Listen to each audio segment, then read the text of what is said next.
La façade sereine de Notre-Dame de Bétharram, une école catholique nichée au cœur du sud-ouest de la France, a été brisée par des accusations d'abus horribles. Ce qui a commencé comme des murmures de maltraitance derrière des portes closes a explosé en un scandale national, impliquant des personnalités importantes et ébranlant les fondements de la confiance dans des institutions longtemps considérées comme sacrées. Au centre de cette tempête se trouve François Bayrou, Premier ministre et ancien ministre de l'Éducation, accusé d'avoir fermé les yeux sur la souffrance d'innombrables enfants confiés aux soins de l'école. Les allégations contre Notre-Dame de Bétharram dressent un tableau sombre d'abus systématiques physiques, psychologiques et sexuels s'étendant sur des décennies. Les victimes, dont beaucoup sont maintenant des adultes aux prises avec les cicatrices permanentes de leur traumatisme, décrivent une culture de peur et de silence où les agresseurs opéraient en toute impunité et où les appels à l'aide se heurtaient à l'indifférence ou, pire encore, à de nouveaux abus. L'école, autrefois réputée pour ses pratiques disciplinaires strictes, représente désormais un symbole effrayant du côté obscur du pouvoir incontrôlé et des conséquences dévastatrices des défaillances institutionnelles. Le scandale a éclaté fin 2023 lorsqu'un groupe d'anciens élèves, encouragé par une volonté commune de briser le silence, a créé un groupe Facebook pour entrer en contact avec d'autres personnes ayant vécu des expériences similaires à Notre-Dame de Bétharram. La réponse a été massive. Des dizaines, puis des centaines de personnes se sont manifestées avec des récits poignants, leurs histoires peignant une tapisserie horrifique d'abus qui ne pouvaient plus être ignorés. Le nombre important de témoignages, associés à la gravité des allégations, a forcé les autorités à affronter le scandale qui couvait dans l'ombre depuis bien trop longtemps. À mesure que le scandale prenait de l'ampleur, un schéma clair et profondément troublant est apparu. Les accusations pointaient non seulement vers des actes individuels de cruauté, mais vers un système profondément enraciné qui permettait aux abus de prospérer sans contrôle. Les victimes ont décrit une culture de peur et d'intimidation qui imprégnait tous les aspects de la vie à Notre-Dame de Bétharram, où les personnes en position de pouvoir détenaient une autorité absolue et toute dissidence était rapidement et brutalement réduite au silence. Le poids du secret et de la honte pesait lourdement sur l'école, garantissant que la souffrance d'innombrables enfants restait cachée du monde extérieur. Les récits des victimes sont un témoignage effrayant de l'impact dévastateur des abus subis à Notre-Dame de Bétharram.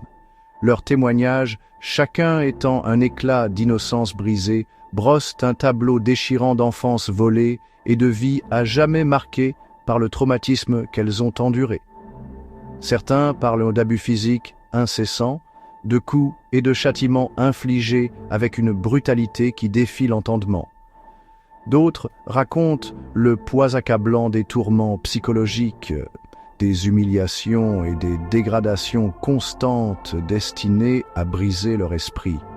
Les témoignages les plus poignants, cependant, révèlent la face cachée des abus sexuels qui imprégnaient l'école. Les victimes, dont beaucoup étaient des enfants jeunes et vulnérables à l'époque, décrivent d'avoir été manipulés et victimes de ceux qui étaient chargés de leurs soins. Les agressions, disent-ils, étaient souvent brutales et dégradantes, leur laissant de profondes cicatrices émotionnelles qui continuent de les hanter à l'âge adulte. Leurs histoires, autrefois murmurées à voix basse, sont maintenant devenues un rugissement collectif d'angoisse et de colère, exigeant justice et que les responsables rendent des comptes pour les horreurs qu'ils ont endurées. L'ampleur des abus est stupéfiante. À ce jour, plus de 112 personnes se sont manifestées, leur voix se joignant au cœur des accusations contre Notre-Dame de Bétharram. Parmi elles, 72 ont déposé des plaintes officielles auprès des autorités, leurs témoignages détaillant une litanie de crimes horribles. Les allégations sont aussi inquiétantes que nombreuses. Près de la moitié des plaintes alléguant des agressions sexuelles ou des viols. Ces chiffres, bien que choquants, ne sont probablement que la partie émergée de l'iceberg. de nombreuses victimes, toujours aux prises avec le traumatisme de leurs expériences, hésitent encore à se manifester, craignant des représailles ou doutant que leur voix soit entendue. La culture du silence qui a longtemps enveloppé Notre-Dame de Bétharram continue de projeter une ombre, rendant difficile de saisir pleinement l'étendue réelle des abus qui ont eu lieu à l'intérieur de ces murs. Cependant, le courage de ceux qui ont choisi de parler a brisé le barrage du secret, ouvrant la voie à un règlement de compte attendu depuis longtemps. Alors que le scandale de Notre-Dame de Bétharram prenait une ampleur nationale, tous les regards se sont tournés vers François Bayrou, un homme dont la carrière politique a été inextricablement liée à l'école. Ses liens avec l'institution sont profonds. Ses enfants ont été scolarisés entre ses murs et son épouse, fervente catholique, y a enseigné le catéchisme pendant de nombreuses années. Bayrou lui-même, figure importante de la communauté, occupait le poste prestigieux de maire de Pau, une ville située à 2 pas de l'école. Lorsque les allégations d'abus ont fait surface pour la première fois, Bayrou a réagi avec un mélange de choc et de déni. Il a prétendu n'avoir aucune connaissance des abus, citant un rapport de l'époque, concluant que les élèves n'avaient pas été brutalisés. Cependant, à mesure que de plus en plus de victimes se manifestaient et que l'ampleur du scandale devenait impossible à ignorer, sa position devenait de plus en plus intenable. Les critiques ont souligné ses liens étroits avec l'école, se demandant comment il avait pu ignorer les abus qui se produisaient depuis des décennies. Les retombées politiques pour Bayrou ont été rapides et sévères. Il a subi des pressions croissantes pour démissionner de son poste de Premier ministre, les partis d'opposition l'accusant de complicité dans une tentative de dissimulation. Une motion de censure, bien qu'infructueuse, a encore affaibli sa position et jeté une ombre sur le gouvernement, déjà aux prises avec l'instabilité suite à la défaite du président Macron lors des élections anticipées de 2024. Le scandale est devenu un handicap politique majeur, menaçant de faire dérailler la carrière de Bayrou et d'éroder davantage la confiance du public dans le gouvernement. Malgré la pression croissante, Bayrou a fermement refusé de démissionner, maintenant son innocence et promettant de coopérer pleinement aux enquêtes. Il a rencontré un groupe de victimes, exprimant sa sympathie pour leur souffrance et promettant des fonds supplémentaires pour la recherche et les services de soutien. Cependant, ces excuses ont été accueillies avec scepticisme par beaucoup, qui les considèrent comme trop peu et trop tard. Pour eux, les paroles de Bayrou sonnent creux face aux témoignages dévastateurs de tant de victimes.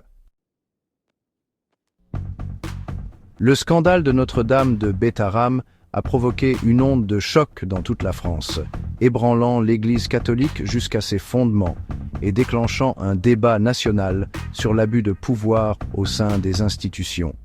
Les révélations ont également alimenté une crise de foi croissante, alors que beaucoup luttent pour concilier les enseignements de l'Église avec les actes horribles commis sous sa surveillance. Le scandale a mis au jour une face cachée de secrets et d'abus qui a longtemps gangréné l'Église, laissant beaucoup s'interroger sur l'engagement de l'institution à protéger les plus vulnérables. À la suite du scandale, la Conférence des évêques de France a publié une déclaration dénonçant les révélations alarmantes et soulignant la nécessité de soutenir et de protéger les victimes.